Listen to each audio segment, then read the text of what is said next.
A very good evening, everyone. I, Dr. Rinku Dixit, professor in the Department of Artificial Intelligence and Machine Learning at New Delhi Institute of Management, welcome you all to today's webinar session, wherein top leaders will throw some light on the new age skills for managing tomorrow's businesses. We would like to thank each and every one of you for taking out precious time from your busy schedule to be here with us this evening.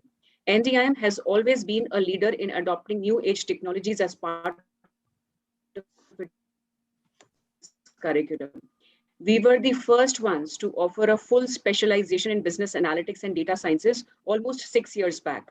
Our department trains students in data management, machine learning, artificial intelligence, robotic process automation, big data analytics, and data visualization techniques using both coding and no coding platforms such as R, Python, RapidMiner, SAS, NIME, UiPath, Tableau, Power BI, SQL Lite, etc. I'm a part of this department since its inception and carry with me more than 22 years of experience in teaching, research, and consultancy in the areas that form the core strength and focus areas of our department. And I, Professor Sonal Gulati, Faculty of Digital Marketing. I have 12 years of industry experience in the area of digital marketing. I have been associated with several consulting and digital marketing firms in the US and UK. My expertise includes leveraging marketing insights, technical knowledge to architect advertising tools, and products, managing digital advertising campaigns with the focus on performance marketing. The core competency of digital marketing department at NDIM are Google Analytics, data visualization, digital content creation in the form of video, infographics, storytelling, search engine marketing, and artificial-driven digital marketing techniques. Skill-based learning and experiential pedagogy is given a lot of importance at NDIM. Today on the NDIM platform, we have 6 distinguished panelists who are founders and CEOs of new age skilling companies: Pyramid Cybersecurity, DataBlock Technologies, CertOnce LLC, Sunhorizon Technologies, including a similar venture at Tokyo with Indeed Japan to analyze the essential skill requirements for sustaining yesterday's businesses and to launch successful new age business houses. We also have amongst us the director AICTE to enlighten us on the new age skills implementation in technical institutions across the country. NDIM has been declared best in India for industry linkages, students' employability, and the corporate environment by all the apex national commerce and industry chambers of India, that is SOCHM, CII, and FICCI, including AICTE, Government of India, continuously for the last 5 years. CII and AICTE, Government of India, also jointly declared us the first and only Mentor B School of India for a period of 3 years. NDIM heads the Asia Center for Global Risk Policy Network with the first of its kind Risk Policy Institute in India. NDIM is the preferred choice of top MNCs for training in AI/ML, data science, business analytics, digital marketing, and for Japanese language and job roles in Japan. Without further ado, let us introduce our eminent panelists for today's webinar. We'll be going in alphabetical order. Our first speaker for today is Mr. ALOK Gupta. With over 3 decades of varied experience in the information and communications technology industry, Mr. ALOK as a parallel entrepreneur has co-founded several ICT companies such as Samtex, Zensex, Cloud Solutions, Air Jaldi, Pyramid Cybersecurity and Forensic, and founded the DSCI Cyber Forensic Forum, which represents the digital forensic industry. He has been a member of the National Committee on Information Technology for CII, having rich experience with innovations and solutions in the field of AI, broadband internet, and cybersecurity. He mentors young entrepreneurs as a member of the Indus Entrepreneurs. He is also the principal advisor, Broadband India Forum, a think tank for digital transformation. Our second speaker for today is Mr. Anurag Agarwal. Mr. Agarwal is the co-founder and director of DataBlock Technologies, a leading organization involved in developing enterprise solutions around blockchain. Currently, he's also the head of delivery and operations at Lumic, With 22 experience of global experience in the IT industry, including 3 years in blockchain space, he has held senior leadership positions with Tata Consultancy Services and HCL Technologies for 19 years before starting his entrepreneurial journey. His endeavor is to ideate customized blockchain solutions for different industries like finance, healthcare, manufacturing, insurance, supply chain, etc., and share his vast experience in this area with students. And of course, with industry professionals and academia to build a blockchain ecosystem. He's also the co-author of a book, A New Revolution Blockchain.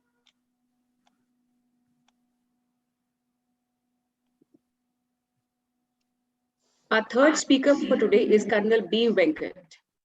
Colonel B. Venkat is a distinguished director of the AICTE. He is a serving Army officer from the technical branch, having done his mechanical engineering from Army Institute. Having more than 30 years of experience and served in all possible appointments of command, staff, and instructional, and handles faculty development related issues and release of grants. Colonel Venkat has a unique distinction of representing India as its technical military attaché to Russia.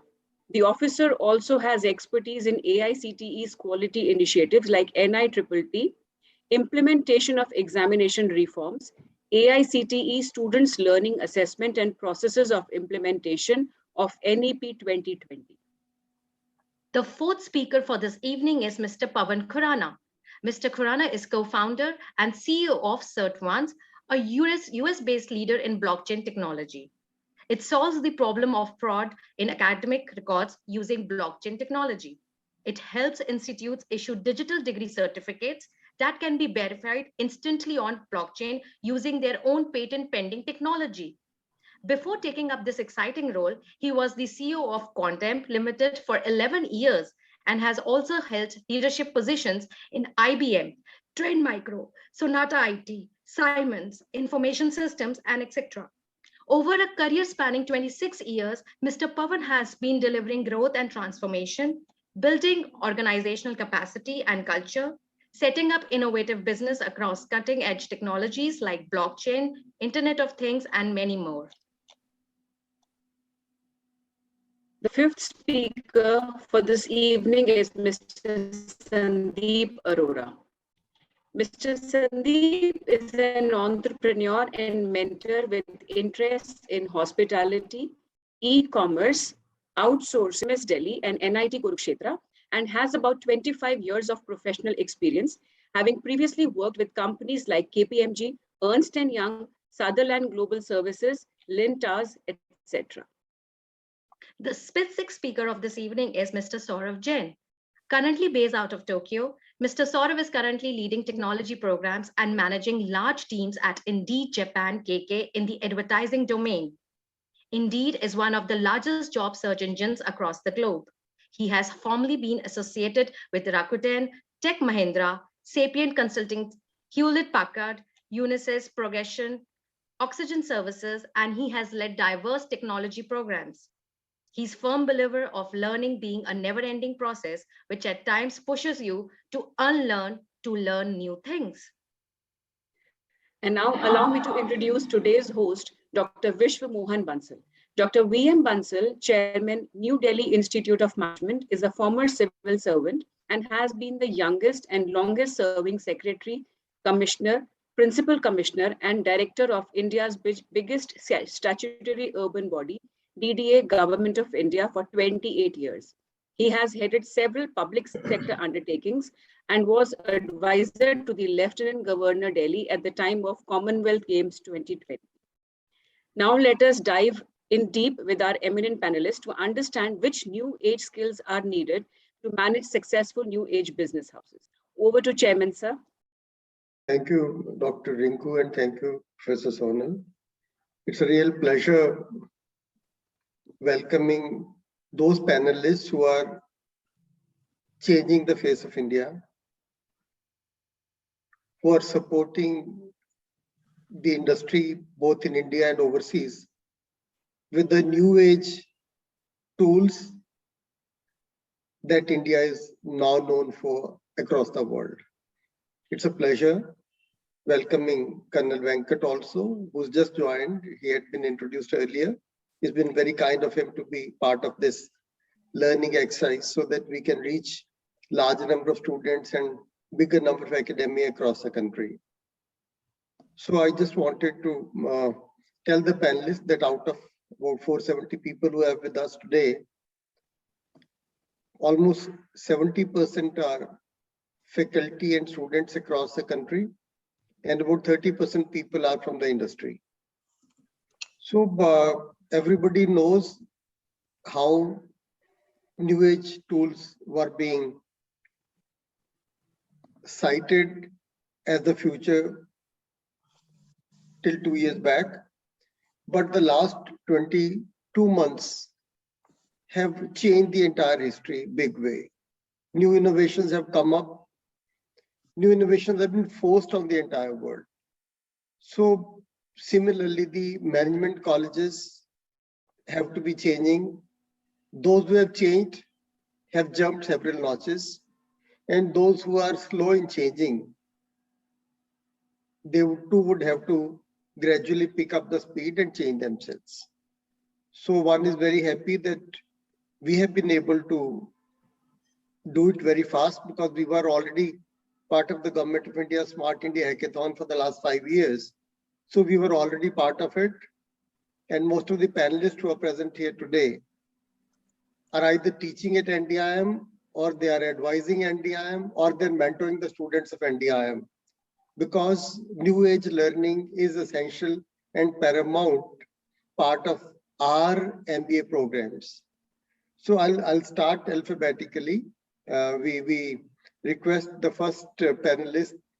He has the advantage of being a ALOK. So ALOK specializes in risk management, in cyber security, in data privacy. In fact, all of them specialize in almost all the new age skills. And that's what I requested them, that we would focus on the specialized skill that each one of them has, so that every panelist can add some new value to our learning.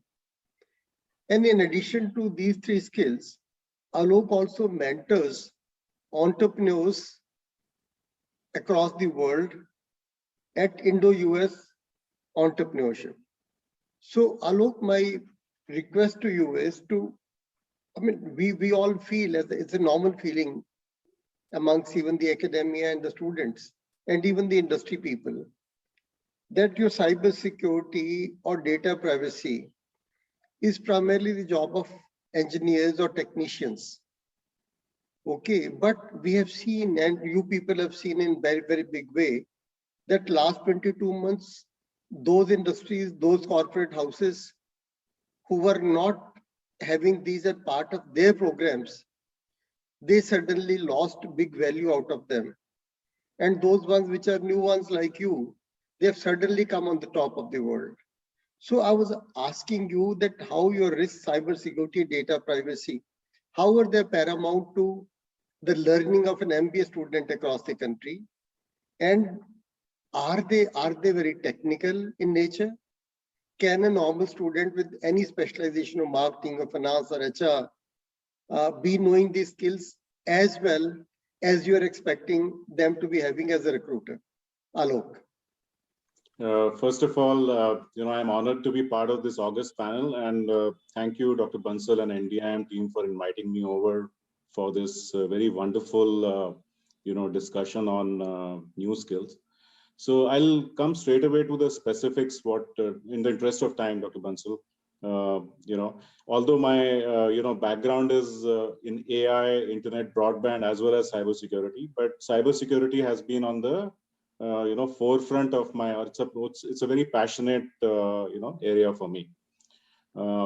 So if we look at cybersecurity, almost a decade back when we started, at that time it was a good to have kind of a thing. It was not something which because every business owner, every corporate CEO would only focus on what can make revenues per him, right? Him or her. Now, cybersecurity is a cost, right? Because you have to do, some kind of vulnerability assessments. You have to do some kind of security checks. So it will add to the cost. Now, over the years, when the data became the new oil, and the digital transformation started happening across all sectors, nobody could live without technology intervention, or nobody could have their organization run without information technology or communication technology. At that juncture, it was an inflection point for cybersecurity, because the more you play with data, the more you have digital assets, you will need to protect them. So the realization would only come if you get hit, because we have seen so many breaches and attacks which have been plaguing the whole world, and they have lost millions of dollars in their shareholder value. So if it becomes a boardroom topic, then you are in the game.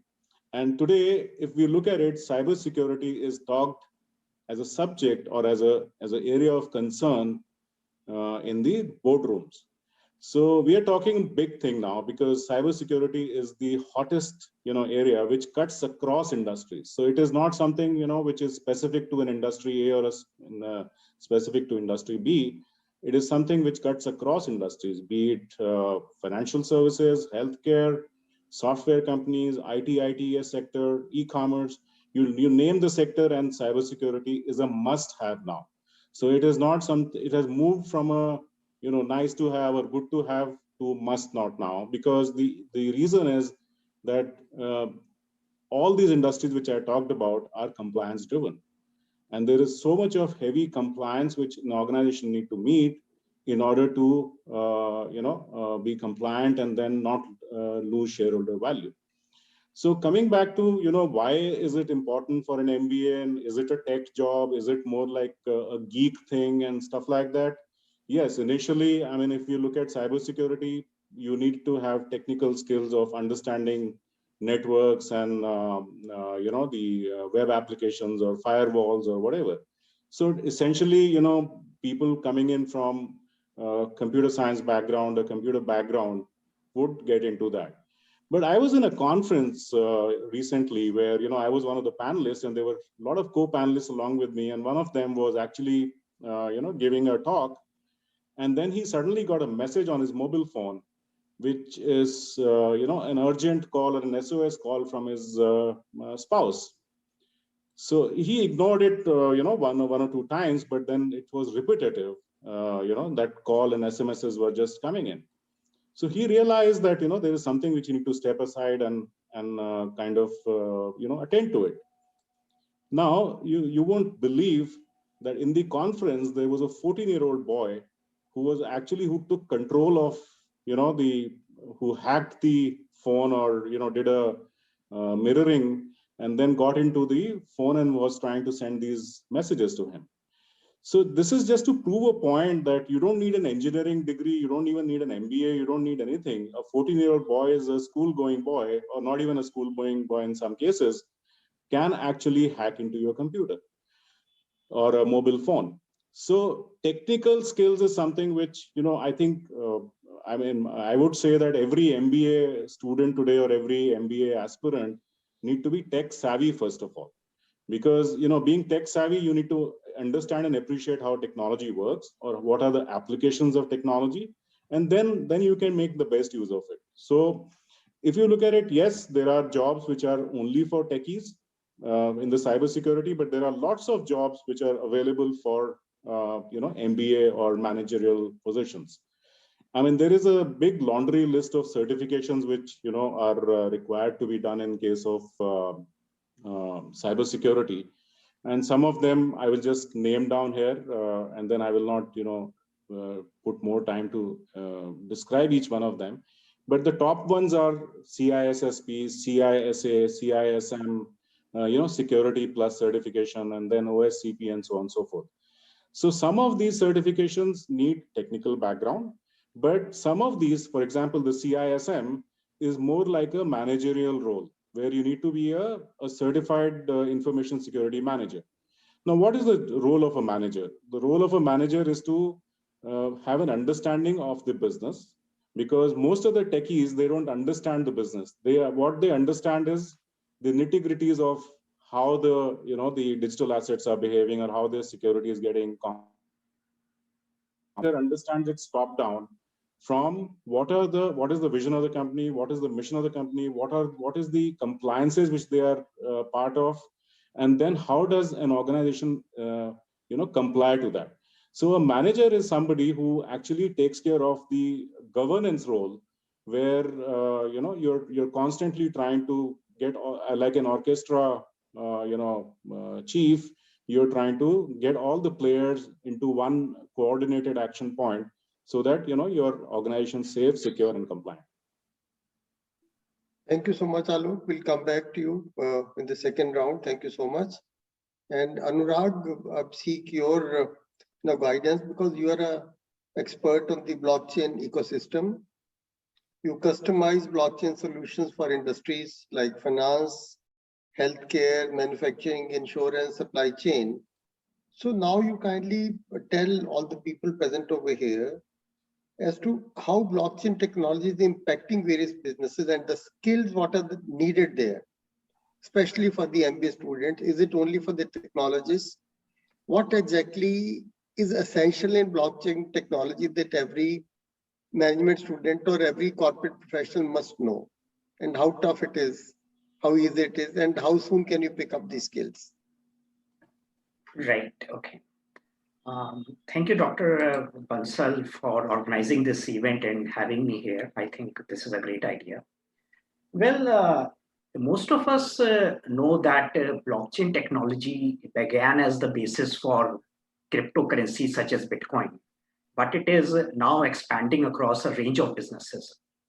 I was going through a KPMG report, and investments in blockchain in last year exceeded the total of the 3 previous years combined. As always, banking and financial services are at the forefront of adopting any new technology like blockchain due to its various benefits like security, privacy, fraud detection, etc. But apart from its uses in financial services like cross-border payments, trade finance, and its use in supply chain, where blockchain is being used to track parts and weed out those that are counterfeit, blockchain technology is being extensively used by various sectors like retail, healthcare, transportation, public services, etc. Like, to give you a real-world example, Walmart is using it for food traceability. This is very interesting. Like, what they did was that they asked their team to trace the origin of a package in their store in US, and while all the data was in the system, it still took around 6 days for them to arrive at the information to track the complete supply chain. Then they partnered with IBM to build a food traceability based on blockchain technology. And now Walmart could track that package within 10 seconds, just because of the fundamental features of this particular blockchain technology. Now, coming to the second part of your question, see, as with every new technology, of course, we need good technical people for coding and development. And getting good Solidity developers is not easy. Like, Solidity is the main programming language used in writing smart contracts in blockchain. But like, after running my own company in this space for more than 4 years now, I can say that if we get a good, intelligent person, he or she can easily learn and pick that up, say, in 2 to 3 months. The real challenge is getting people who understand the space more holistically. Like, we need business analysts, consultants, product managers, smart contract auditors. These are all roles which are non-technical in nature, right? And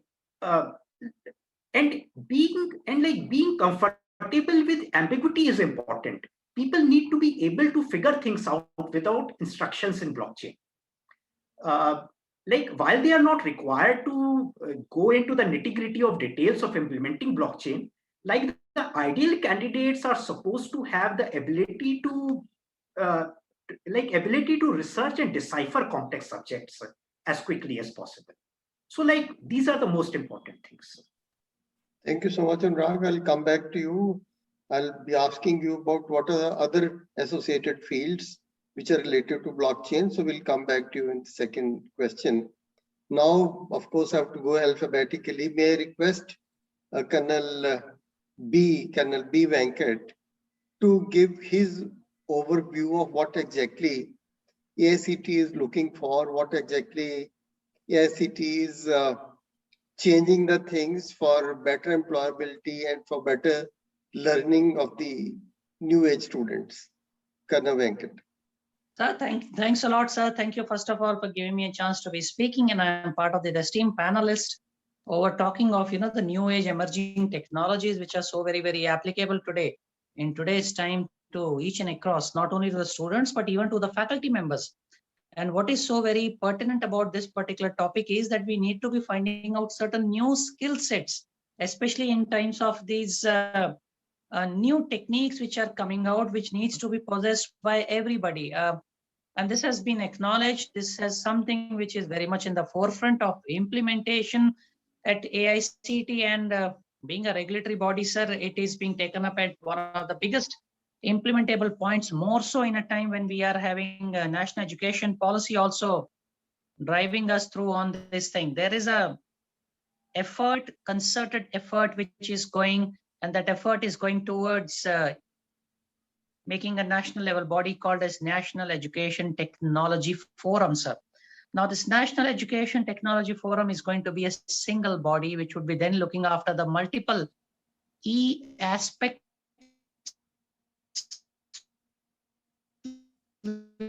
which are coming out, or the needs beyond the understanding and imagination. So what we propose here, sir, is that we need to make our faculty members that much more competent and capable.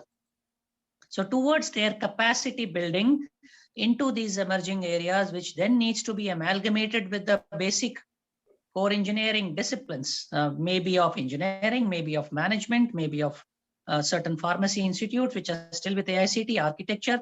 The idea being to give this to our faculty members first, and that's why we have multiple initiatives, multiple financially funded schemes and activities. And then we see these faculty members to be the forefront in leading this revolution of connecting with our students. There has been a case in study wherein we have AICTE's Leadership in Teaching Excellence program, which started with students and then it came to the faculty members, and it has been one of the brightest examples wherein the technology-driven subjects were taught to the students, and then students were at the forefront of implementing it. This is something, sir, we need to appreciate. This is something we need to be understanding, that without incorporation or without integration or utilizing of technology into your day-to-day activities, I do not think, sir, that in the future, the professional education as what we talk today, National Education Policy also talks about professional education. This professional education will be just a subject which will be retained in the books unless and until we understand the importance of these new age technologies. I was listening to the blockchain concept which was being spoken by the speaker before, sir, and see the impact of this, which has now come into a day-to-day activity. So why not give it also to our students? Why not give it an option to our students? And thereby we have AICTE's model curriculum 2018, which was made applicable at that point of time. But today, in light of the technologies which are fast overgrowing and shaping each and every aspect, and coupled with, I keep saying national education policy, because national education policy talks about multiple activities and initiatives. One of the forefronts happens to be connecting with industry. Number two happens to be vocational education incorporation. And the third and most important happens to be multiple entry and exit model. And all these things are all connected with technology-driven education, thereby making the student capable of tomorrow of reasonable opportunities and chances of getting employed. And we move a step beyond, sir, and that is something which we need to give credit to our Honorable Chairman, Professor Anil Sahasrabudhe, the Honorable Vice Chairman, Professor MP Punya, sir, and the Member Secretary, Rajiv, sir, that the vision now has gone beyond.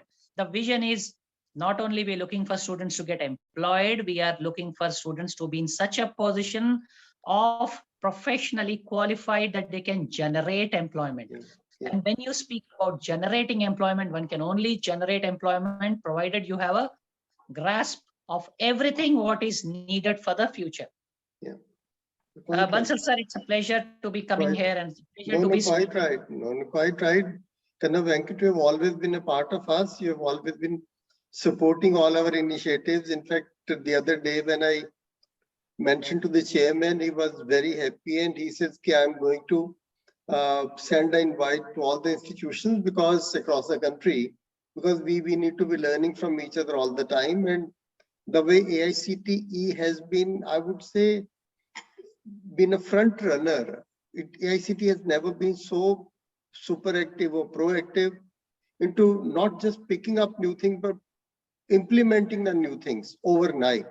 So the entire team as of now, you're a part of the team, entire team as of now is very progressive, very positive. And that's the reason the change is coming up so very fast.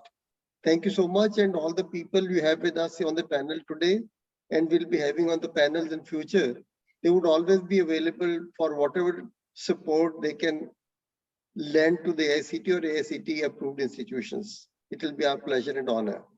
They're all absolutely our friends, yeah. And absolutely, Mr. sir. Anurag, Honor to be coming on your platform, sir. thank you, Kanna Venkat. It's always my pleasure.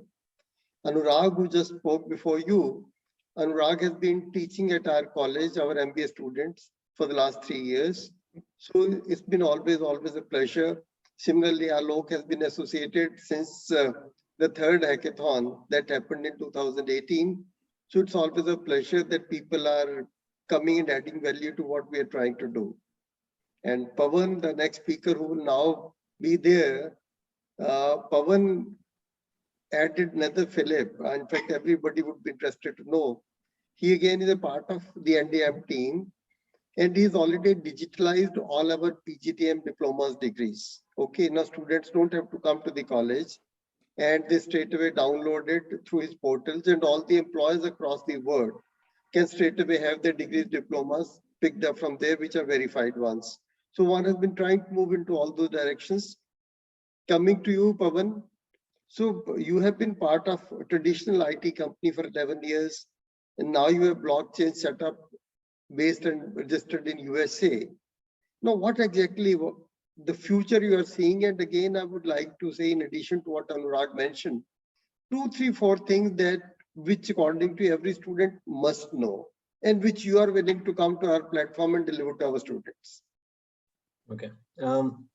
So first of all, thank you, sir. It's always a pleasure and an honor to speak to you in person. Every conversation that I have with you, I always cherish. And if it happens to be on a platform like this, where let me just check, where 553 participants are there. First of all, a commendable achievement by NDIM to be able to demonstrate value, because I remember I was in one of the forums invited by you earlier also last year during the first and the second wave, if I remember correctly. And again, the number of participants was above 500. And let me say that to you, sir, it is only NDIM's ability to deliver value in every such webinar or every such gathering where people really learn and then go back and come again. So that sustained participation is something that I really find a big plus with respect to. I'll continue talking about a little more about NDIM, and then I'll come back to the blockchain and the question that you asked.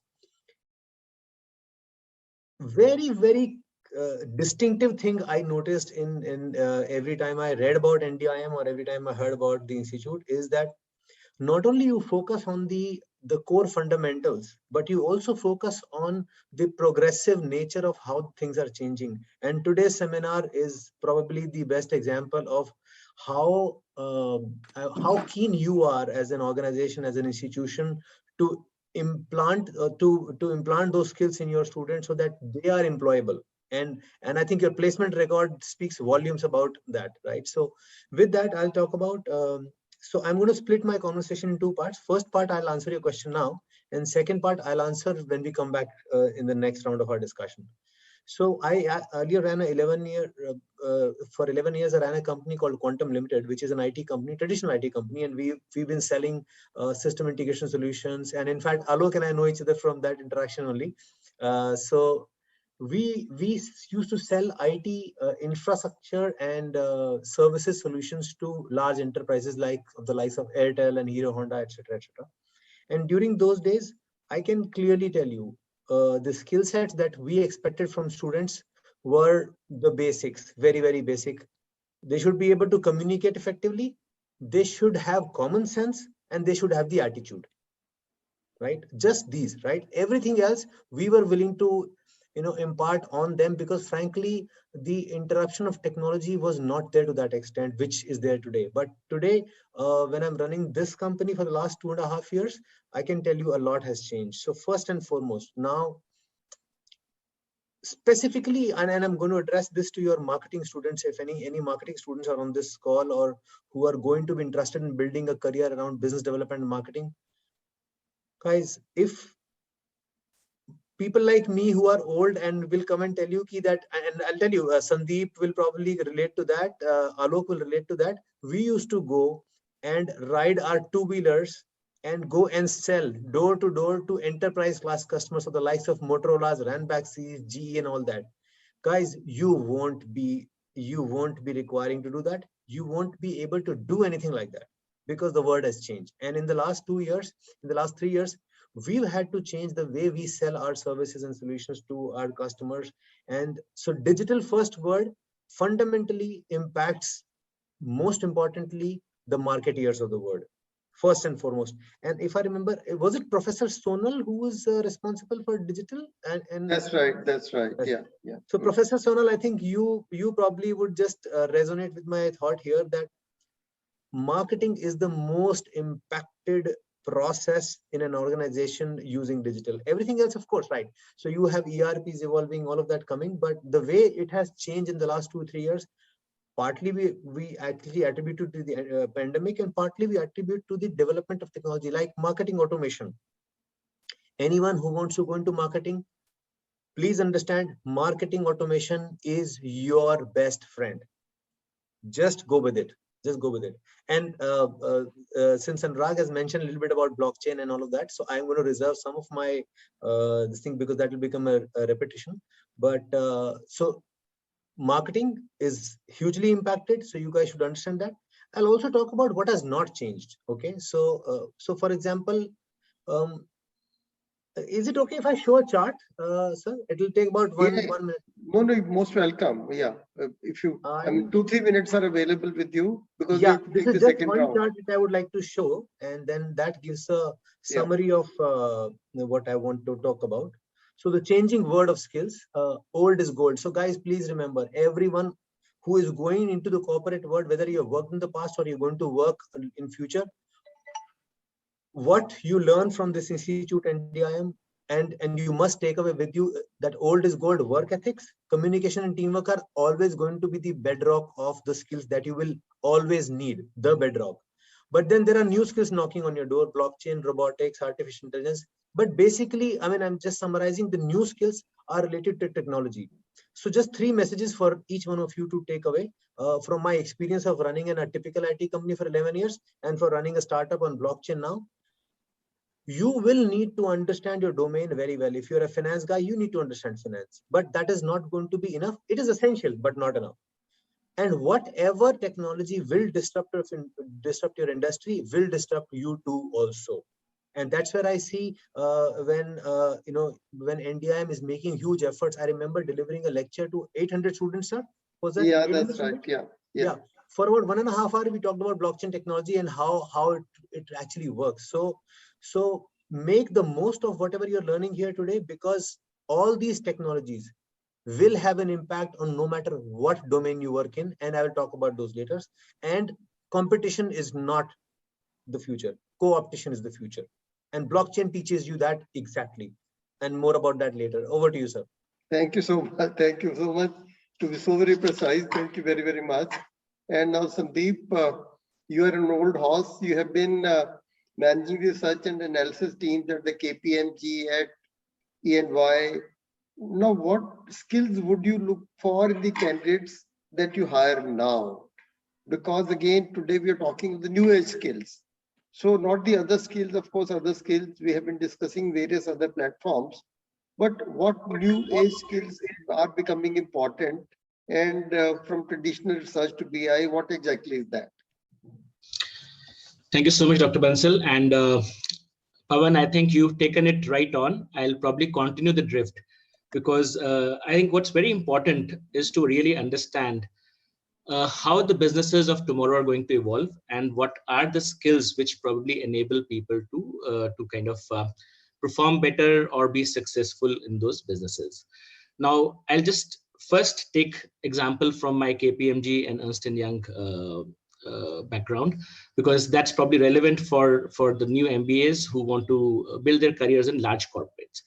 Now, from a large corporate perspective, essentially when you hire a management graduate, you're looking for some fundamental skills, as Pawan said. So there's communication skill, there is attitude, there's a bit of emotional quotient which is becoming relevant now. And then you also want to look at the basic aptitude for the role and definitely some bit of subject knowledge, whichever field you are getting into. But then there are a lot of things beyond that which we are looking for now. So when we would hire at KPMG and I was leading a team of research, analysis and knowledge management, we would essentially look at people with a bit of Excel background. And this is, I'm talking about 5 years ago. And I'll probably talk about how things have changed now. So look at basic MS Office. So PowerPoint, Excel, because that's very relevant. If you're doing any evaluation, any modeling, you would do it on Excel. If you want to make a presentation, PowerPoint is essential. What has evolved now, and I'll take a very specific example. So one of the key responsibilities of the research team was to identify business opportunities for the larger KPMG member firms. And classically, we would look at different research databases. So there's Factiva, there is Thomson, there is Bloomberg, and there would be business analysts who will be continuously evaluating different sectors and different corporates for identifying opportunities. Now that was more of a linear process using, you go to each research database and you would scan opportunities. Now this has now evolved into certain software. There are applications, an application called Continuous Insights, which we're using. So this is an automated platform which automatically scans the news items across the globe based on certain keywords, certain tags, and gives us, so 80% of that research activity is now automated. And to the point previously mentioned that marketing automation or automation in every domain is going to really change what will be required from the managers of tomorrow. And we have to be cognizant of this change. We have to probably accept that this is going to be the new reality, and then equip ourselves with the skill sets and the tools required to be able to leverage these changes. So for example, these days, if we were hiring somebody, we would be looking at a bit of statistical knowledge. We would be looking at people who, if they already have any exposure to some of these tools, that becomes a differentiator for us. Okay, so my recommendation to some of the new graduates would be that please look around for all these new technologies. So there's blockchain, there is artificial intelligence, there is machine learning, there is IoT. And if some of these areas interest you, depending on the sector and the organizations you want to build your career on, good to know what they are using. So if there's many specific tools which they are working on, whether it is Oracle, Adobe, whether it is Microsoft Suites or Google, try and grasp as much of that. So rather than classic textbook knowledge, which is a fundamental, try and enhance and build your knowledge on some of these specific applications and tools. Sandeep, thank you so much. It's a pleasure. I mean, you opened up Thank you. a lot many new ideas that your business analyst job have been now taken over by the technology, and 80% work is being done by that. So this is what is really the graduates or the management graduates need to be knowing, so that they can put all those things into place. And we come back to you, Alok, once again. Okay, so again now, because you mentioned already a couple of things, so coming back again to very specific things, whether you would like to mention some of the top names which may have collapsed because of not being cybersecurity compliant or data privacy compliant. And again, you mentioned also some certifications which need to be there, even they can take care of our management graduates' expectations. But still, how much time do you think a management graduate during the campus days or after that need to spend on the kind of skills that you want them to be knowing? Kindly unmute yourself, kindly unmute. Yeah. Yeah, I think it's a very interesting question, Dr. Bansal, which you have raised. So first, I'll address the data privacy or the compliance part of things. So if you look at it, out of 194 countries which are part of the UN, there are about 137 countries which already have some kind of a data privacy law either implemented or in their parliaments for approval or in the cabinets for approval. So data privacy is one of the biggest things which are happening now, and I'm sure all of us know that India also has a bill pending in the parliament now, which will need an approval from the 2/3 majority and so on and so forth. India recently also came up with a BIS standard which is called 17428.1, and that standard defines that how do you have to deal with the protection of data, and how do you have to deal with maintaining the privacy of all the records which you have for consumers or businesses. So data privacy will have a lot of jobs coming in, either as a data privacy professional, or a data governance manager, or somebody who is a risk and compliance officer, or things like that. Now, for that, typically you don't need to deep dive into being a geek or understanding coding, or you don't need to be a techie for doing that. What you need to understand, what is the business, and then what is the implication of that regulation which has come in to that business. So if we look at GDPR, which is the General Data Protection Regulation, which is considered to be one of the most stringent data privacy standard in the EU and in the world, that is something which is driving a lot of jobs for managers, for MBAs, for aspirants who want to get into the space, because even Indian organizations who are either touching or dealing with anything which is a European citizen's data, they need to be compliant with GDPR. So let's not wait for the law which has to come in India and then suddenly the Pandora's box open up, and then we'll be found wanting of skills which are not there to handle data privacy compliances. There is an opportunity right now for anybody who deals with Europe would have to have a GDPR compliance. So one has to do a reading of the regulation and then apply that to the business which an organization is looking at. So to talk about how organizations are reacting to this particular thing, the data privacy bill which is pending in the parliament today, it's, I would say, a draconian bill, because the penalties are very, very high. I mean, they run into some percentage of your top line kind of things. So those are, I mean, not even the profit, it's the top line, this thing. So the boards will just stand up and say, hey, look, should I just remove all the digital transformation and come to the manual mode, or should I invest into privacy and security? If we look at the hacks which have happened with Target, with Yahoo, with Facebook, with all the biggies, who have actually lost millions of dollars in their shareholder value. And it's not just the shareholder value which will affect you, it's the reputation and the brand which takes a nosedive, because if you can't protect my privacy or my data, then how good are you in terms of your processes or your quality of business? So, today I would say that there are ransomware factories all over. And these ransomware factories, can be run by a freelancer or somebody who's sitting in Jamtara in Jharkhand, or it could be a very, very sharp hacker sitting in Ukraine or Russia. So, this is, since it's a global world cybersecurity, bad actors are everywhere. So one need to, so from a MBA perspective, again, I would say that, the jobs are not just in managerial role for managing cybersecurity or data privacy, but also, as Pawan was mentioning, there are a lot of roles which are available for business development, of cybersecurity products and services in IT and cybersecurity companies. And there are dime and dozen such organizations which are looking for talent who have either marketing skills or who have, sales acumen.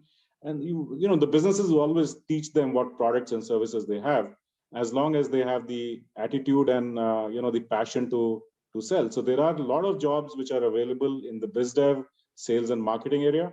And there are, of course, a lot of jobs, as I mentioned earlier, and going to be a lot of jobs coming up in the governance space, especially on the risk and compliance, because as long as you understand the business nitty-gritties and aspects, or if you have that cognitive skills of, decision making and, creative ideation and stuff like that, you will always succeed. So I'm not talking about the other skills, which, I'm sure are covered under various other programs which you conduct, but I'm very specific to data privacy and cybersecurity, where there is definitely a lot of opportunities for MBA, because they're looking for business savvy, tech savvy professionals who they can mold and train. Okay, thank you so much, Alok. You may be aware, because there's a body called Australian Risk Policy Institute. So they have chosen us. We have entered to an MOU with them. So they have chosen us as India partner to do their certifications for the corporate world and for the students across the country in India and their joining countries. Let's see how we can take this education part further forward. Just to add one more thing, Dr. Bansal, when you mentioned about this. See, so you see now the training on cybersecurity, especially, not only just to the techies, but to all the MBA aspirants and even for future employers who are, in various organizations. Something known as cyber range, which has come in. Okay. The cyber range is something which is a simulated environment coupled with an LMS, where they're actually creating scenarios for you and generating traffic in real world, and then telling you what kind of attacks are happening and what you have to do to mitigate them. How fast is your response and how you can do an incident response. Thank you. That's very interesting. Thank you so much for giving this information. Even it will be useful for the AICTE colleague of ours. Thank you so much. Thank you. And Anurag, as I mentioned to you earlier, now in addition to the blockchain, which are the other, say, essential, I don't even call now as tech skills, because at times the management graduates are slightly wary of the word tech skills. I feel these have become essential skills of survival now, or essential skills of succeeding in life now. So what do you have to talk about Web 3.0, NFTs or DEFI? Just kindly throw some idea onto that as again for empowering the MBA graduates. Kindly unmute yourself. Yeah, all right, sorry, yeah. See, it's good you asked me that, because that is something, this is something which I'm very passionate about. See, in the last 2 years, there is an entire ecosystem developing around the concepts of blockchain, crypto, and decentralization. I wouldn't have time to deep dive into it, but what we call Web 2.0 is the current version of internet as we know it, which is interactive social networking, and basically we have user-generated content, right?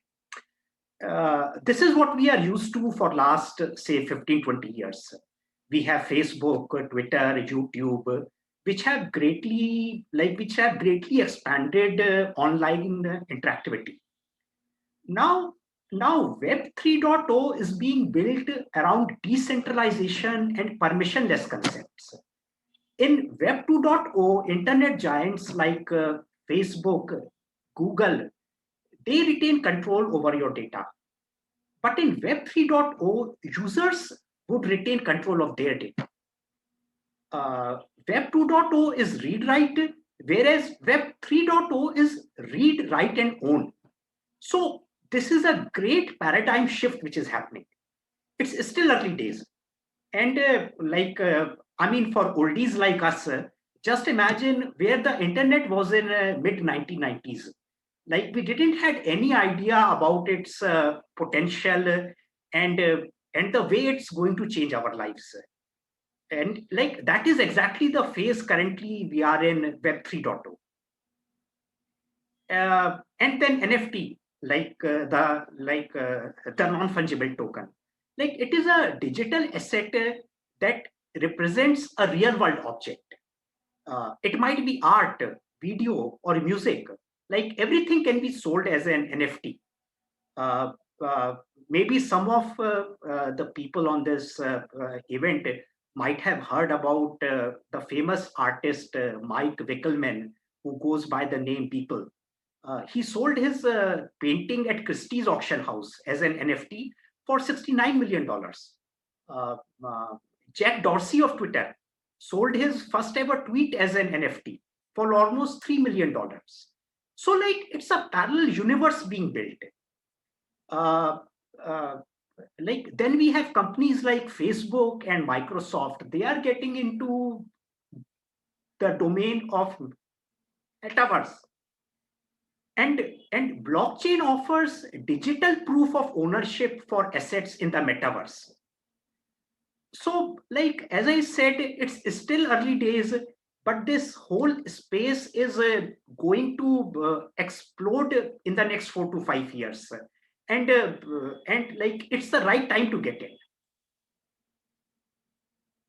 What exactly is the decentralized finance also you wanted to say something about? Right. See, like, decentralized finance, it's basically providing all the financial instruments, whether it might be loans, whether it might be trade, or whether it might be providing liquidity. Like, everything is being done in a decentralized manner without the presence of any intermediary like banks. So, like, it's a user-to-user interaction using blockchain. That is what is decentralized finance is all about.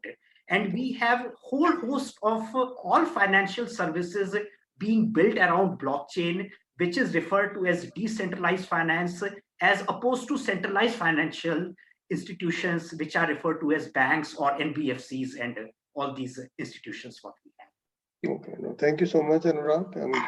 I'm grateful once again that you have been spending so much of time in teaching and grooming our students, and thank you so very much. It's my pleasure. Yeah. We'll come to Colonel Venkat now at the end, because I'll request him to finally give his views and ideas further onto this, and I come to Pawan now straight away. Pawan, in addition to whatever you said earlier and other panelists, everybody, I'm happy that is giving new ideas into everything. So what exactly, because you are seeing both the world, and same question I'm going to ask Saurav also later. Having now, floated a company in the US, what is the difference in environment, difference in job expectations or job role expectation you are seeing in India and that so-called developed part of the world?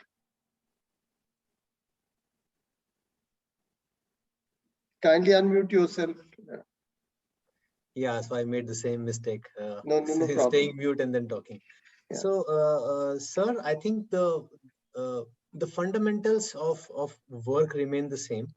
And now, since the advent of all these new technologies is making our world a boundaryless play today, so I would say I'm seeing a lot of I would say similarities in the requirements of a profile or what I expect from a candidate when we hire a candidate now.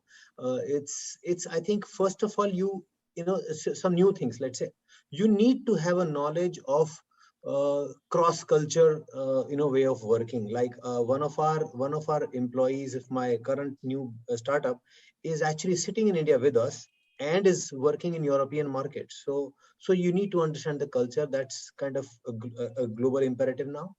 And what I said earlier, a basic understanding of the keywords on technology, you should be able to understand that. And I said in the previous chart that whatever is going to disrupt your industry is going to personally disrupt you too. So you must know. And in the spirit of that, sir, if you allow me, I mean, I think we have 542 participants here, and if I can just ask for a raise of hand, how many of you do not know what exactly blockchain does? I mean, do not know. You presume you can most just of have them. A quick raise of You hand. presume most of them wouldn't know. Let's presume that way.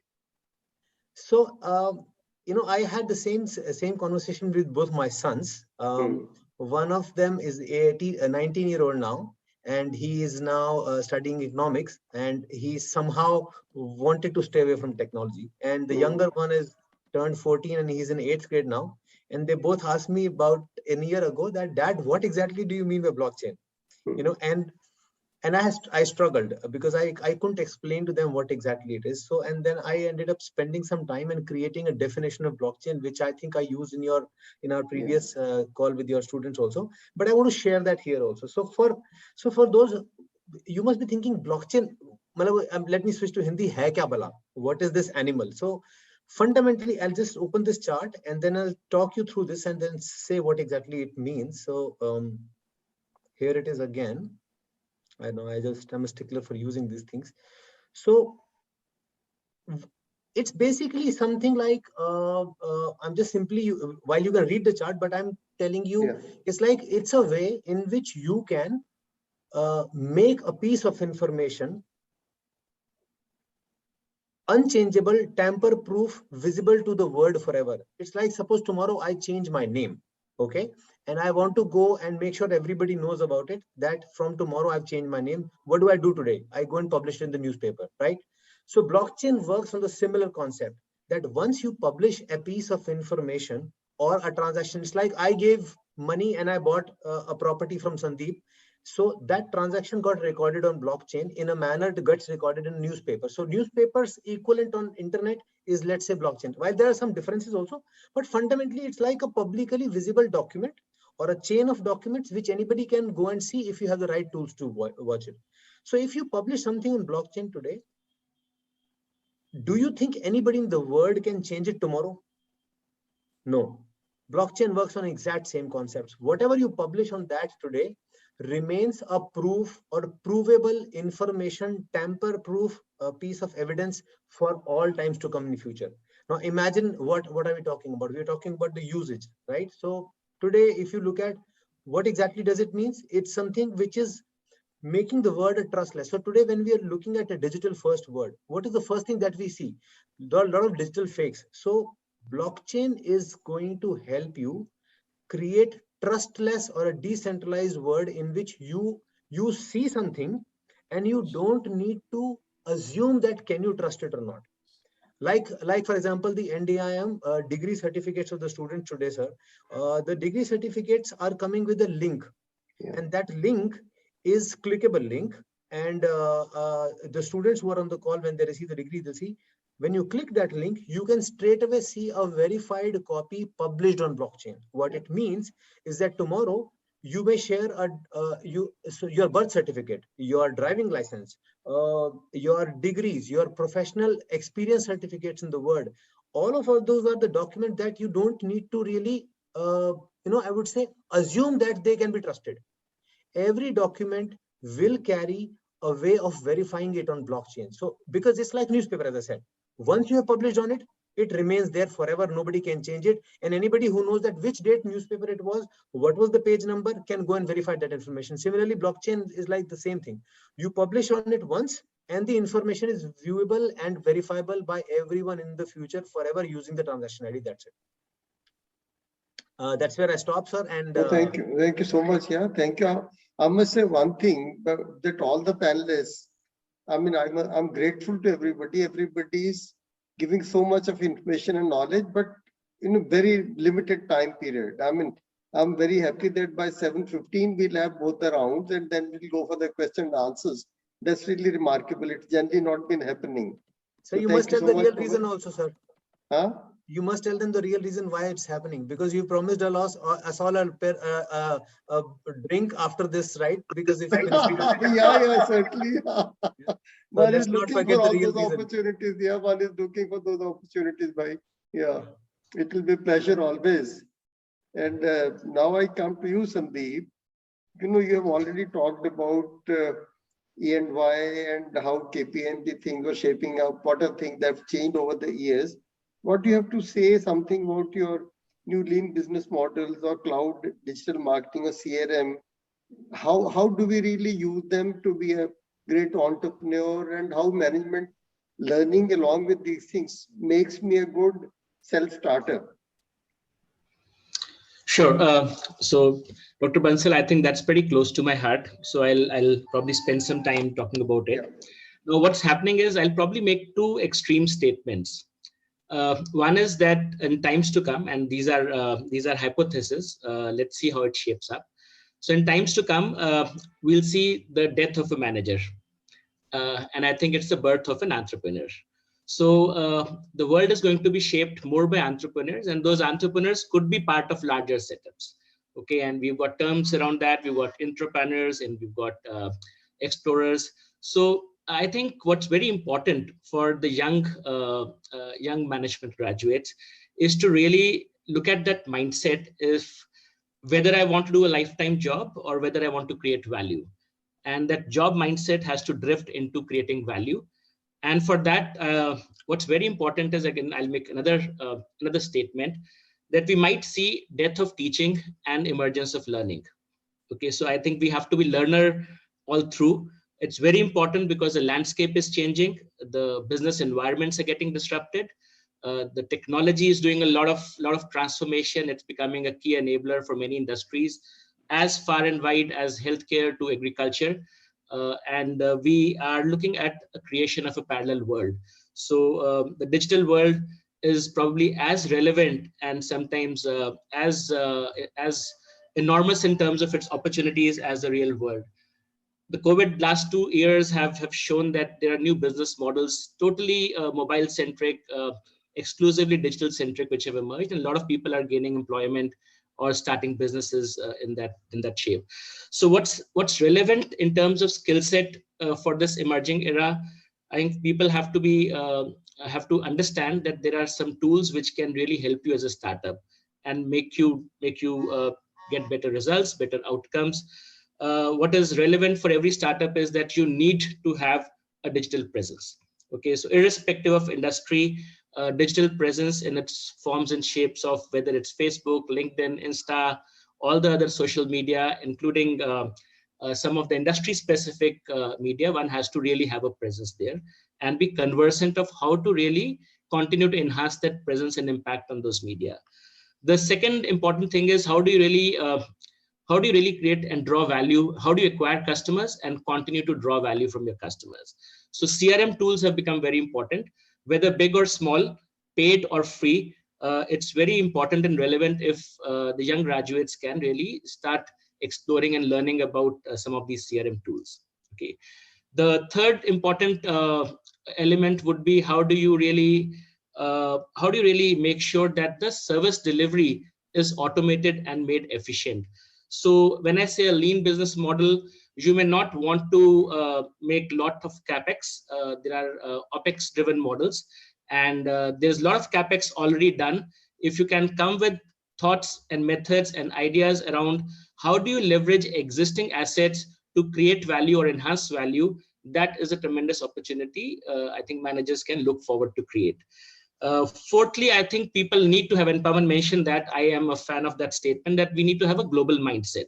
So what we've seen in last decade as well as, and that journey has gotten accelerated over last few years, is that there's no longer a restriction to do a job, or I would say do a business within any confined geographies, whether it's a city or a state or a country or even the world. So I think sitting in India or wherever you want, I've seen people in these last 2 years working remotely, working out of hills, working out of beaches, working out of foreign locations, and performing the job in India. So I think we have to really change that mindset that there is value to be created. And as long as you're creating value, your business horizon, your scale of business can be anywhere. Okay, so these are certain leading thoughts I wanted to share. My summary would be that folks have to really open their mind and horizon to the newer opportunities and continue to track them and enable themselves and strengthen their knowledge around that.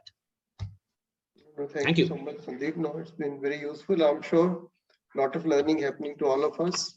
And the academia across the country, which is attending, the professors or senior people from the academia, in addition to students, I'm sure they are picking up very useful hints and links from what we are discussing today. And as the only mentor B school declared in the country by the AICTE, so we feel that we are trying to be doing a bit of our social responsibility cast onto us by the government of India. So that's a real pleasure. Then so many people are attending and learning from what you experts are saying. And finally, Saurav, I come back to you. Currently also you're sitting in Tokyo, and we hope they're feeling well, because you're not too well. When we discussed 2-3 days back, you are slightly down with COVID there. But today we are finding your face to be brighter. We are hoping that you're out of it. So Saurabh, I'll request you for that question. Again, because there your job currently is looking at a lot of job profiles. You're basically doing a lot of head hunting, sitting in Japan. You are looking into hundreds and thousands of the profiles and CVs that coming to you. What exactly, suppose we want to prepare our students for Japanese market. Okay. What do you think do I need differently for Japanese market, number one? And why I'm asking this question, you may be aware. In fact, as NDIM, we got an MOU with the NSDC exactly 4 years back, when Government of Japan and Government of India entered into an MOU that more than 3 lakh people would be given jobs by the Government of Japan. And we are perhaps the only MBA college which have been licensed for that. And as a result thereof, we have a full-fledged Japan center, a full-fledged office in Tokyo. Okay. And this Japan center at our campus was, fortunately for us, inaugurated by the Ambassador of Japan to India and by Honorable Pranab Mukherjee Sahab at that time, who again had very warm relations with Japan. And a lot of our students are studying Japanese, though a tough language, difficult language. But openings are now coming up for them in a very big way with Japanese companies in India and Japan. So now for that reason, we are even more interested to know from you, what exactly is that we need to be preparing our students for when we are looking for jobs with Japanese in India and Japanese in Japan. Kindly unmute yourself. Thank you, Dr. Bansal and the NDIM team for inviting me to be a panelist amongst the the stalwarts of the industry. Everyone is so bright and enlightened. In fact, in terms of they are very, very senior to me in age as well, and in the industry experience as well. But let me start with a very philosophical quote before I dwell into what we look into when hiring candidates. So there was this very famous quote which I eventually saw almost like when I was in India 3 months back. So there was a resort where I went in, and it was written out there that nobody is superior, nobody is inferior, but nobody is equal either. Each one of us is unique and incomparable. So with that, I would like to basically, share one chart in terms of, how this digital competitiveness, IT competitiveness in Japan is there, and how this digital talent competitiveness is there in Japan and India. If we compare it, let me do that for a second. Give me a minute. Okay, so these are the 2021 results of the World Talent Ranking. Though we say that Japan is one of the most developed countries, but it's a startling fact, which you will see that Japan stands at rank 39, and in fact, they have dropped one rank. Whereas if you go down, you'll see India has jumped +6, and it is at 56. So the talent gap between India and Japan is reducing a lot in terms of the demand and supply chain of the industry, if I talk about. Similarly, the global digital competitiveness, if you look at, Japan is nowhere in top 10 countries you would see if global digital competitiveness. And being here, that's wherein I see this as an opportunity. That wherein I see it in terms of not demean what is there in Japan, but to highlight this as an opportunity that yes, there's a lot of demand for managers, for IT folks out here in Japan. And the most core skill, if I talk about, is basically the data which they look into. Japanese language is one part of it. I completely agree to it. I mean, you should know a little bit of Japanese, but again, as we said about the globalization trends coming in, Japan is accepting and opening up its borders in terms of accepting people with no Japanese language experience as well. In fact, I've been here for last 3 years and I rarely know Japanese. I rarely know Japanese. Couple of few words. Apart from that, I don't know the things. But in the industry, yes, everything is being driven in English. So the major things which they look for is the concepts related to data, data acquisition, gathering, analysis, data transformation, data extraction, and specifically if you talk about the managerial roles, data visualization.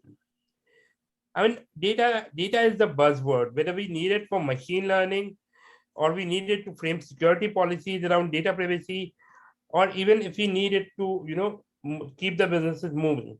Data is something which is the fundamental block of any technology which is there.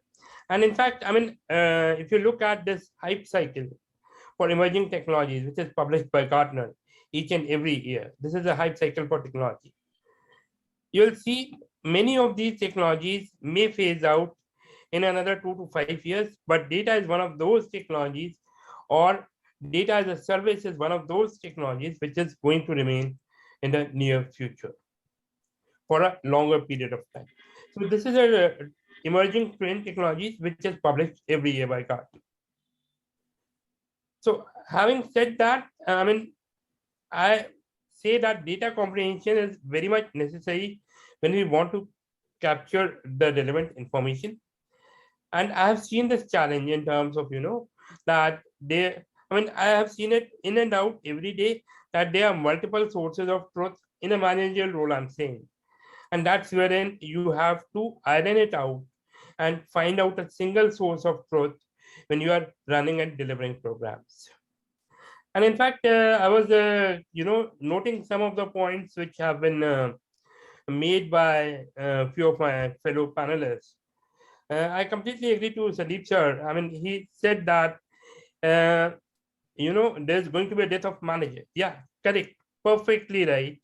I mean, the entrepreneurial mindset is something which is required. You need to lead the teams, not just manage the teams. You need to be a CEO of a 15-member team or a 10-member team or a 20-member team or a 50, 100, whatever may be the numbers. You need to be the CEO of that. You need to know about the finances. You need to know about marketing trends. You need to know about how to do the advertisements, everything. You need to run the show. So that's all from my side. No, thank you so much, Saurav. Thank you very much. Yeah, and get well soon, and keep on guiding and supporting our faculty and students. Thank you so very much. And now, may I leave to the faculty, Shaili, Anita, Nikhil, for the questions that they have been receiving, or since most of the questions would have been answered during very wide-ranging discussions we already had, but what exactly is they feel that they would like to explore further? Please go ahead. Good evening, everyone. I am Dr. Shelly Chaudhary, heading Department of Artificial Intelligence and Machine Learning at NTIM. I carry with me more than 20 years of experience and specialize in teaching, research, and consultancy in the areas of artificial intelligence, big data analytics, and a new entrant in our curriculum, that's robotic process automation in all the business domains.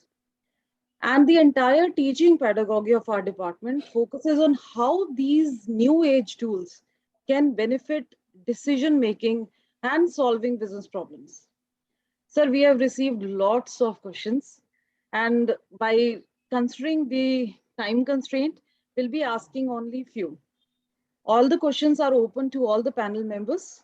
My first question is, organizations must have a data security officers as per the government regulations, but hardly any organization go for recruitment of such professionals. And probably this is the reason why students don't look for such profiles when they search for it. So why organizations don't think in this direction when we know that data security, cyber security is a major area of concern these days? Over to panel members. Yeah, so I think probably I'll pick this up. So as I said, early days, cybersecurity was good to have, or just nice to have. Now it has become must have, right? But if you look at data privacy is still, the law has to be passed by the parliament.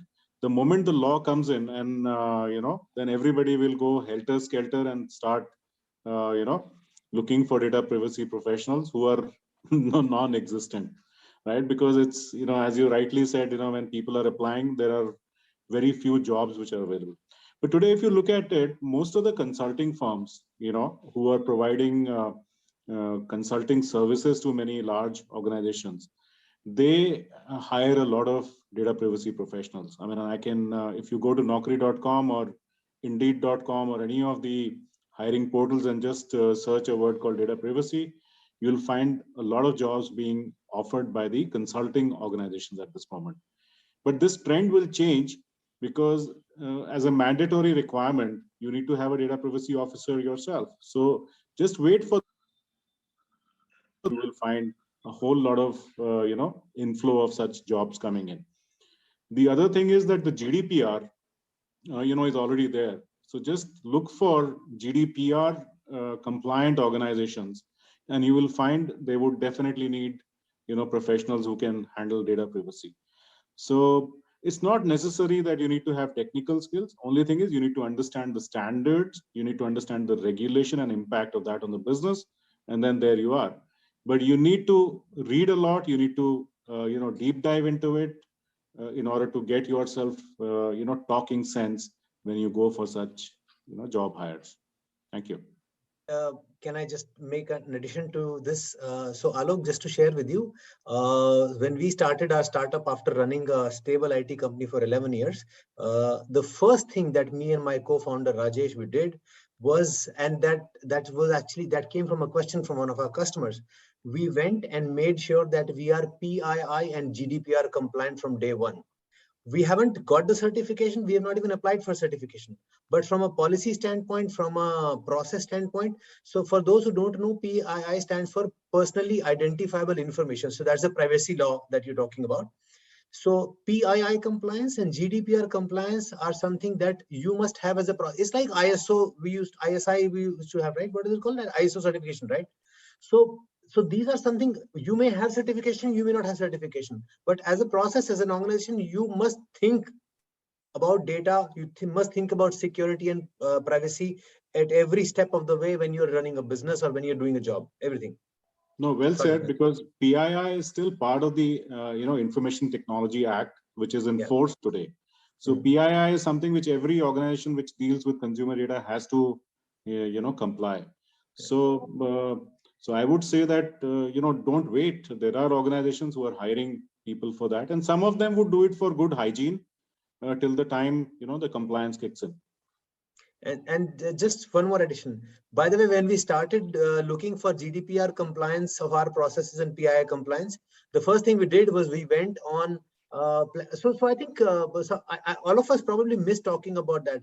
In case you guys know about it, then it's very good. Otherwise, platforms for let's say gigs or for let's say consulting jobs are like Upwork and Fiverr are very, very famous. Discord, these are the platforms where people actually go and pick up work. So the first thing I did was we looked for GDPR consultants, and guess what? I couldn't find any. So guys, there is a requirement, there is a demand for people with those skills. They may not be permanent jobs right now, but they are gigs. They are skills that you can sell in the market today.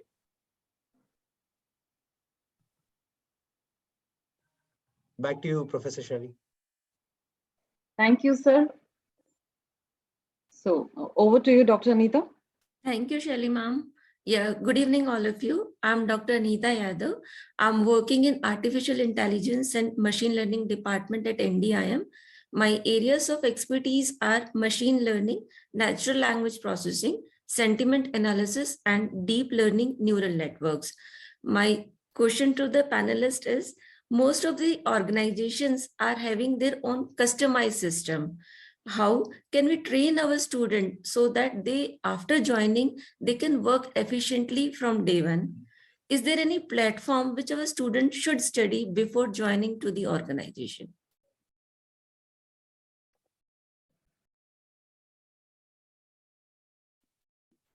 So this is open for all. Yeah, this is open for all.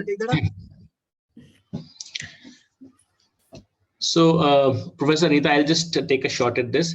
I think there's no standard platform per se, but there are, so depending on what we are looking for, there are industry standard tools. So, for example, Google has its own BI suite, and Microsoft has its own suite, and Adobe has it. So there are a lot of these large companies, and IBM also has it. So I think it might just be a good idea for people to study one of these. And if they get to know beforehand to the company they're applying to, or they are interested in working with, if they know which tools and which platforms they are using, one may at least start being a little conversant with some of these platforms. Okay, sir. Anybody else wants to add? Because Sandeep sir told that they have their own tool for doing the research, and 80% of the research is being done with the help of those tools only. Yeah, so I think what will be relevant in this is knowing the principles of it. So I mentioned this tool called Continuous Insights. So this is a self-learning tool. We initially feed some keywords into it for research, and then it starts. We start giving rating to the responses. So once we get the research outputs, we start training the system, and it takes a few months, and then the system is fairly accurate, sometimes even more accurate than manual research.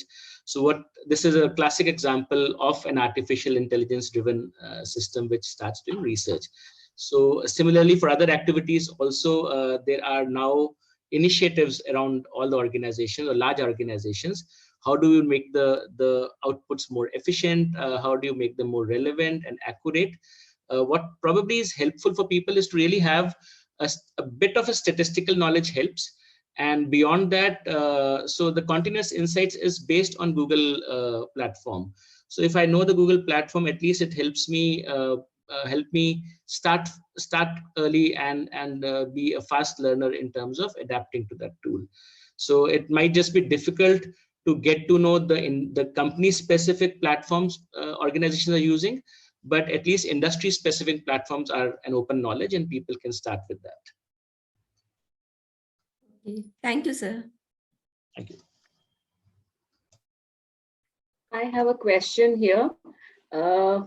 Recently, the Indian government has imposed a ban, or they are planning to impose a ban on the private cryptocurrencies.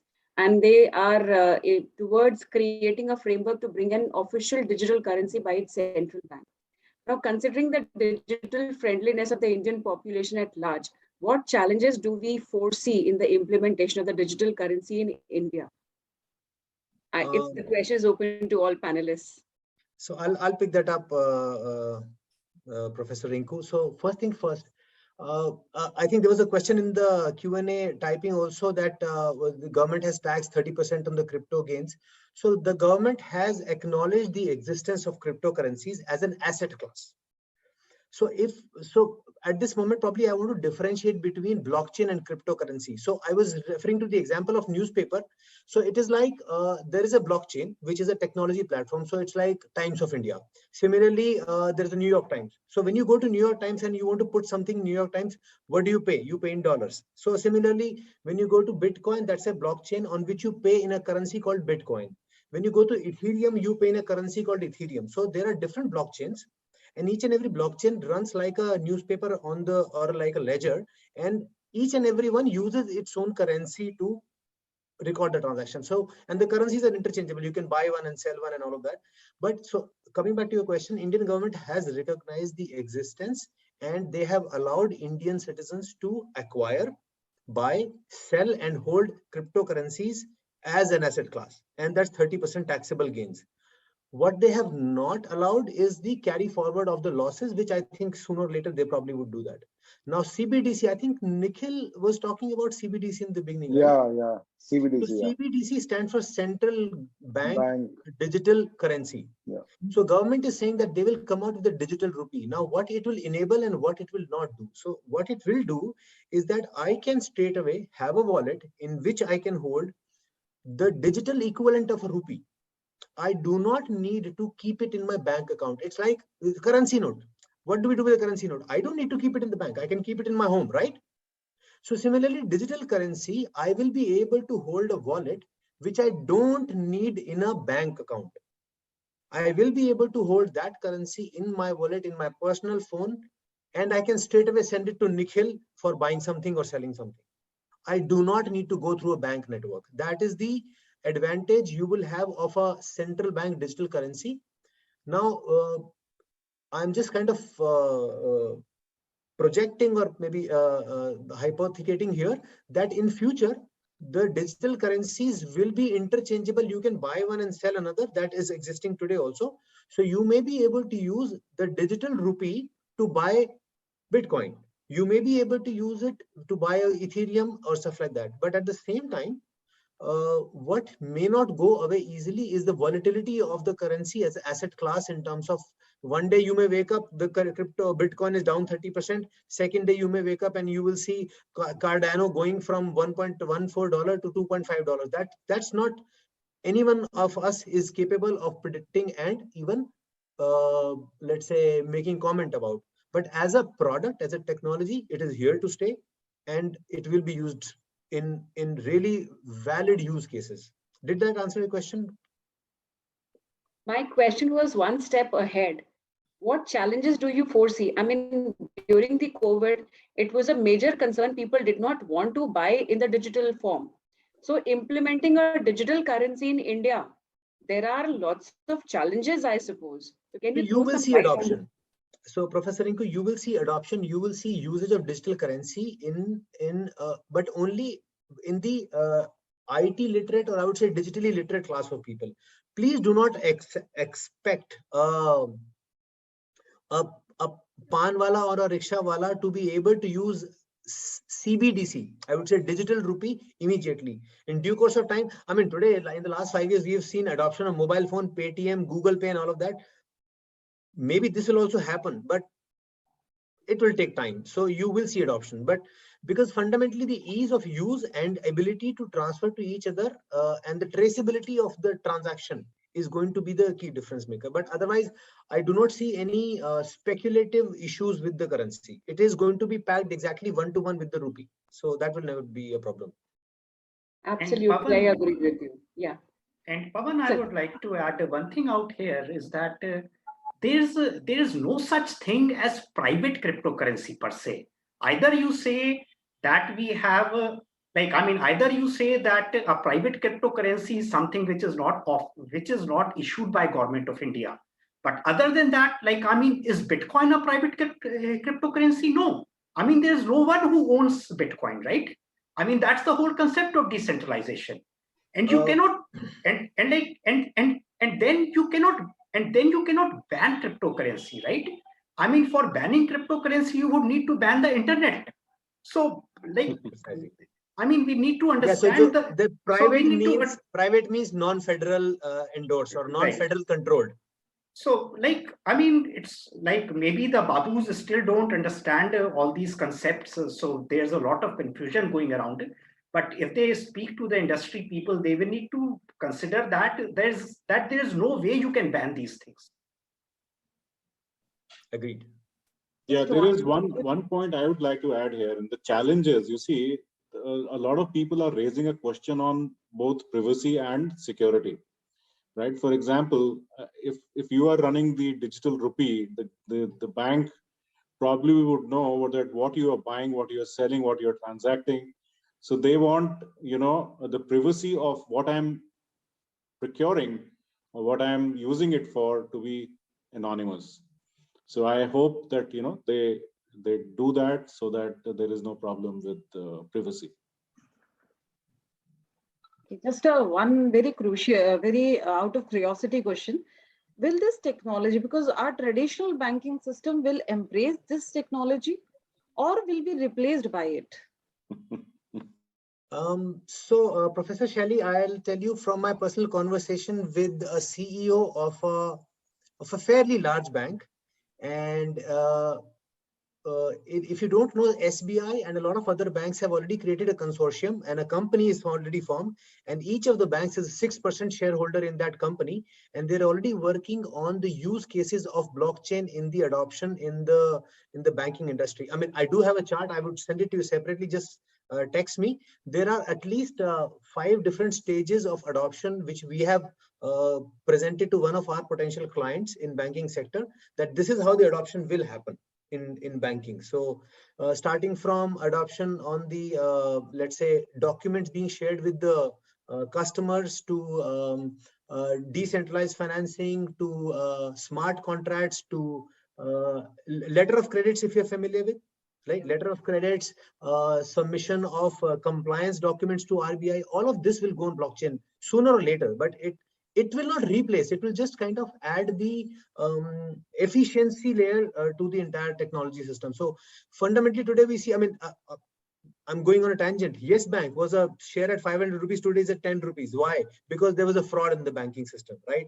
Now, blockchain is the system which will eliminate that fraud and make every transaction traceable. It's like whatever you do in your office today, if that gets published in the newspaper tomorrow morning, can you ever think of making a fraudulent transaction? Think of blockchain like that. Whatever you do is going to get recorded and is going to be visible to everyone in the world for the entire foreseeable future. So it's going to bring a lot of trust and honesty. Thank you, sir. Over to you, Nikhil sir.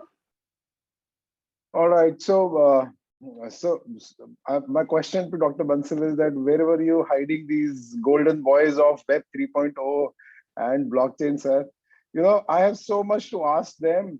Like, for example, we are working on one of the vertical with Australian Risk Policy Institute. So we have established the Asia's first ever risk policy center with global network. And we are one of the vertical is cyber threat and cyber security. So Dr. Bansal, with your permission, I will be after them to design the cyber security risk policy for us, which will be implemented in all countries in Asian market. So that's one thing. Second is we are, you know, just before the webinar, we were discussing about NDM launching NFTs. I think I'll be taking Pawan and Anurag's help in launching NFTs for NDIM. I hope we should be the first PGDM college to launch NFT tokens for Indian market, for our students, for our consumers. And we run Japan Center of Excellence, and Saurav is the guy for us. You know, he can really help us in finding so many opportunities for our students. So it's a great platform, you know, and you are hidden. And today, Dr. Bansal exposed all of you. No, Nikhil, they're all very supportive. The problem is that perhaps we find less time to be after them or to be chasing them. All of them, it may be Alok, Sandeep, Pawan, and Anurag, they know they are available to us and they have a complaint कि sir आप हमें कम बुलाते हो. Only Saurav we have been able to add this time. Okay, but all others have always been with us. And one more thing you rightly reminded, in fact, in our last board meeting, what happened was there was a proposal that we create a center of excellence around new age technologies for MBA only. One of the board members, this idea we really appreciated a lot. And to start with, and to take the initiative, what we did, at least ALOK ji may not be knowing, but all other people know since they are from NITK. Then I thought that the best known name, at least in the field of academia in this work, is our Professor KK Agarwal, who's currently the chairman of National Board of Accreditation and the founder, vice chancellor of GGS IP University and all that. And he was president of Computer Society of India for 10-15 years, etc.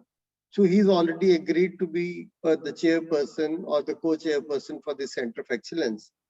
And I would request all of you, all 5 of you, to kindly be a part of that Center of Excellence.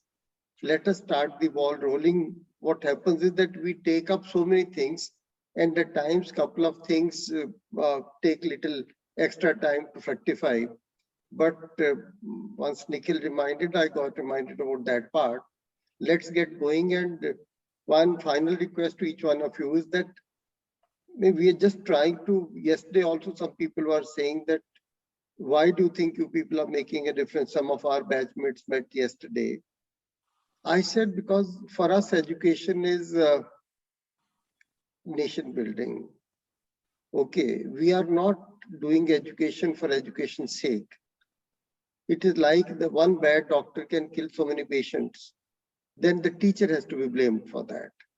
Okay, so I felt that I need not be, and I do not want that I should be blamed or my faculty should be blamed for having an MBA who cannot manage the things.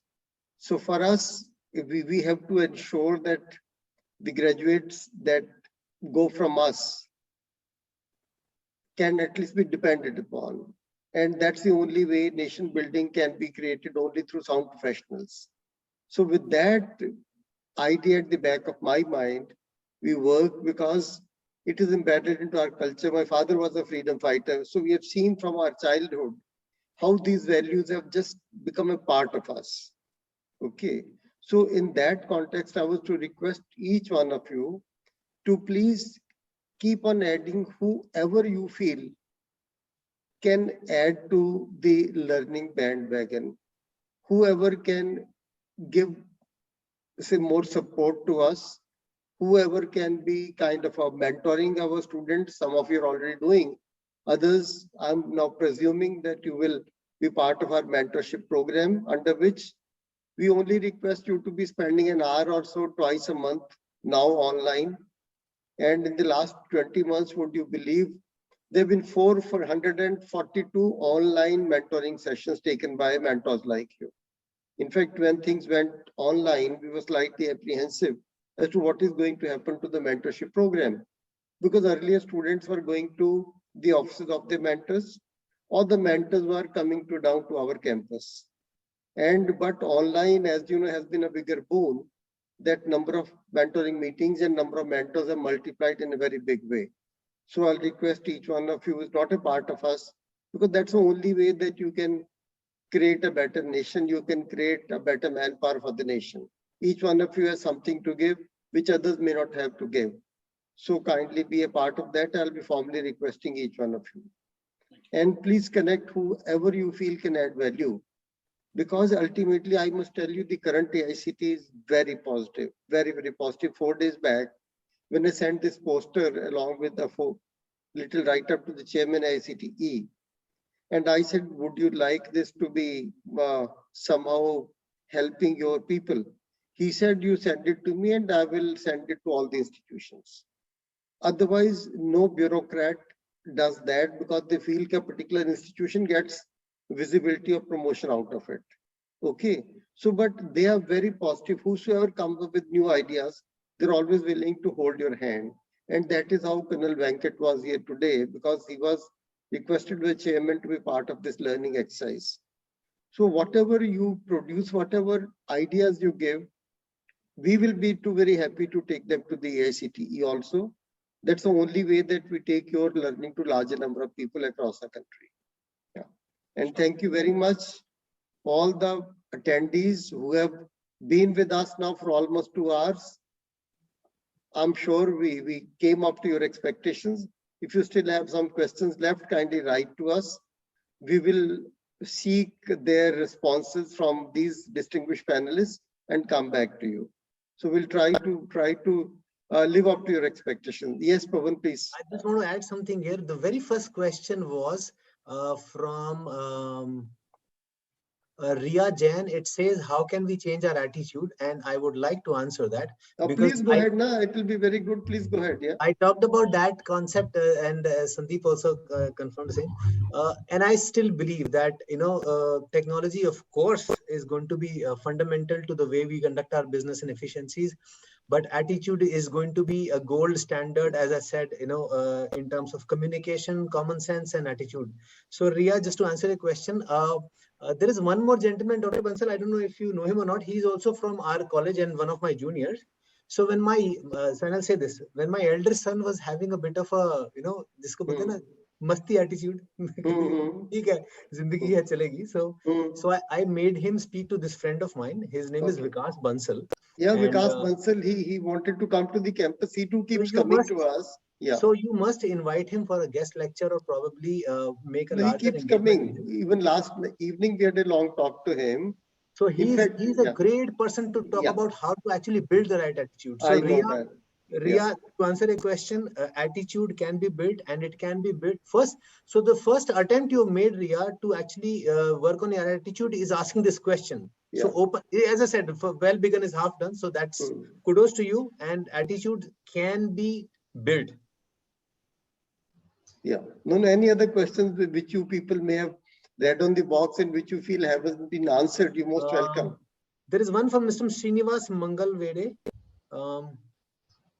He says, I'm disappointed my question remains unanswered. So he's a faculty member of computer science and engineering. How relevant are foundational concepts such as programming, data structures, DBMS operating system? The panel discussions focus on technologies that are built on these concepts. So Mr. Srinivas, absolutely. And I think Sandeep touched upon that probably.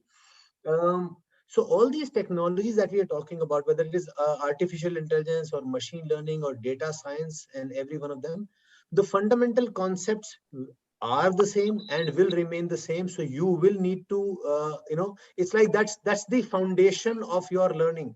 Once you understand how a database works, you can understand how a structured or unstructured database works and all other concepts. So yes, if it's like the ABC of technology, there is nothing can be achieved without knowing the ABC of technology. So yes, please stay focused on that. Any other question, Pawan, you may have found or Sandeep may have found which has been unanswered? Please, we have another 5-10 minutes. There's no issue. Yeah. I can't find another one. If you can see, anyone else can find another one. So Dr. Bansal, I would like to respond. I'd like to add something to what Pawan said for Ria's question on attitude. So Ria, I'll probably summarize it this way. I think one of the journeys to build the right attitude is introspection. And the second phase could be reflection about your experiences, what worked for you, what did not work for you. And lastly, you have to build an expression of the new attitude. Okay. And a coach or a mentor, a self-learning, and then a coach or a mentor could be very helpful.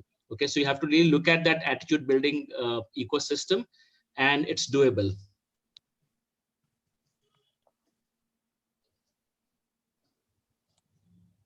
Thank you so much, Bhai. Thank you all the people who have been with us all this while. I'm sure we are taking back something home. And thank you, everybody. Thank you very, very much once again.